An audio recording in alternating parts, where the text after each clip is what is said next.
বলেছে একটি ত্রিভুজের বহিঃকোণগুলি সমান। ত্রিভুজটি কি ধরনের ত্রিভুজ? তাহলে এটা একটা মজাদার প্রশ্ন।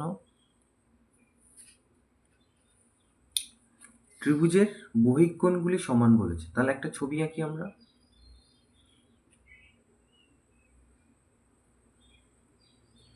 ধরা যাক এটা একটা ত্রিভুজ। তো ত্রিভুজের বহিঃকোণ কিভাবে তৈরি হয়? যে কোনো একটা বাহুকে যদি বাইরের দিকে বাড়িয়ে দেওয়া হয় তাহলে এটা একটা বহিঃকোণ। তাহলে এই বাহুটাকে যদি এইভাবে বাড়িয়ে দিই তাহলে এটা একটা বহিঃকোণ, আর এই বাহুটাকে যদি এইভাবে বাড়িয়ে দিই তাহলে এটা একটা বহিঃকোণ। তাহলে ধরা যাক ত্রিভুজের নাম হচ্ছে এবিসি।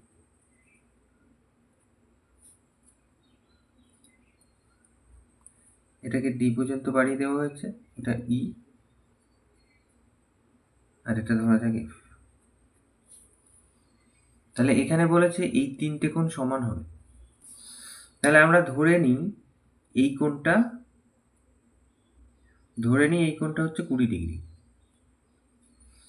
তাহলে এটা যদি 20 ডিগ্রি হয় তাহলে এটা হবে কত? 180 থেকে বাদ দেবো আমরা, তাহলে এটা 160 ডিগ্রি। তাহলে এটা 160 ডিগ্রি, এটা 160 ডিগ্রি। এখন তাহলে হিসেব অনুযায়ী এখানে বলেছে যে বহিঃকোণগুলি সমান। তাহলে এটা যদি 20 হয় তাহলে এটা হবে 160 ডিগ্রি, তাহলে এটাও 160, এটাও 160। তাহলে হিসেব অনুযায়ী এটাও 20 ডিগ্রি, এটাও 20 ডিগ্রি। তা ত্রিভুজের তিনটি কোণের মান 20 ডিগ্রি কি কখনো সম্ভব? তাহলে সেটা কখনো সম্ভব নয়।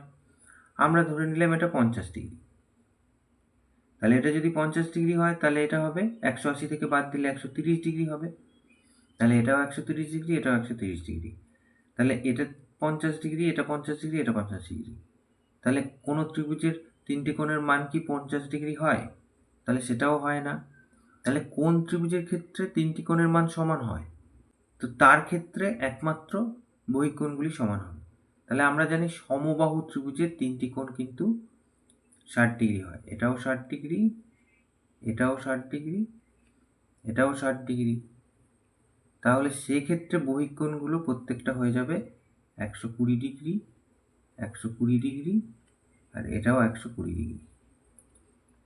তাহলে সেক্ষেত্রে এই যে শর্তটা খাটবে। তাহলে ত্রিভুজটা কোন ধরনের ত্রিভুজ হলো? তাহলে ত্রিভুজটা হবে সমবাহু ত্রিভুজ। তাহলে ত্রিভুজটি কি ধরনের ত্রিভুজ?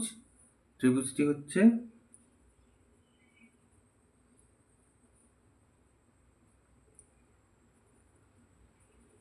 সমবাহু ত্রিভুজ। তাহলে একটি ত্রিভুজের বহিঃকোণগুলি সমান।